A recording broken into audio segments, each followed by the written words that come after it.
టాలీవుడ్ లో ప్రస్తుతం టైర్ 2 హీరోల్లో నాని, సిద్ధు జొన్నలగడ్డ తప్ప మిగిలిన హీరోలంతా డిజాస్టర్లు ఫేస్ చేస్తున్నారు.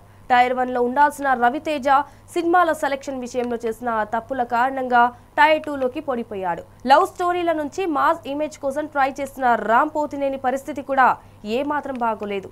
గత 12 ఏళ్లలో రవితేజ కెరీర్లో వచ్చిన హిట్లు 4 మాత్రమే. బలుపు, రాజా ది గ్రేట్, క్రాక్, ధమాకా మాత్రమే కమర్షియల్ సక్సెస్ అందుకున్నాయి.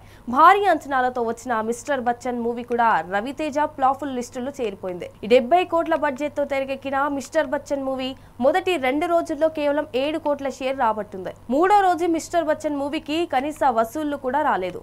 దీంతో ఈ మూవీ బడ్జెట్ లో సగం రాబట్టడం కూడా కష్టంగానే మారింది. మరోవైపు రామ్ పోతినేని ఉన్నది ఒక్కటే జిందగీ, హలో గురు, ప్రేమ కోసమే, ఇస్మార్ట్ శంకర్, రెడ్ వరుస హిట్ల తర్వాత వరుసగా 2 డిజాస్టర్లు ఫేస్ చేశాడు. లింగుస్వామి దర్శకత్వంలో The Warrior, Boyapati Srinu direction లో చేసిన స్కంద సినిమాలు బాక్స్ ఆఫీస్ దగ్గర అట్టర్ ఫ్లాప్ అయింది. ఆ 2 సినిమాల కారణంగా దాదాపు 50 కోట్ల నష్టాలు వచ్చినట్లు ట్రేడ్ వర్గాల సమాచారం. ఇస్మార్ట్ శంకర్ హిట్ ఇచ్చిన పూరి జగన్నాథ్ తో డబల్ ఇస్మార్ట్ మూవీ చేశాడు రామ్ పోతినేని. దాదాపు 60 కోట్ల బడ్జెట్ తో తెరకెక్కిన డబల్ ఇస్మార్ట్ 2 రోజుల్లో 12 కోట్ల వరకు రాబట్టింది. అయితే 3వ రోజు ఈ మూవీకి అస్సలు రెస్పాన్స్ రాలేదు. రామ్ పోతినేనికి డబల్ ఇస్మార్ట్ హ్యాట్రిక్ ఫ్లాప్ కాగా రవితేజ వరుసగా 4 డిజాస్టర్ ఖాతాలో వేసుకున్నాడు.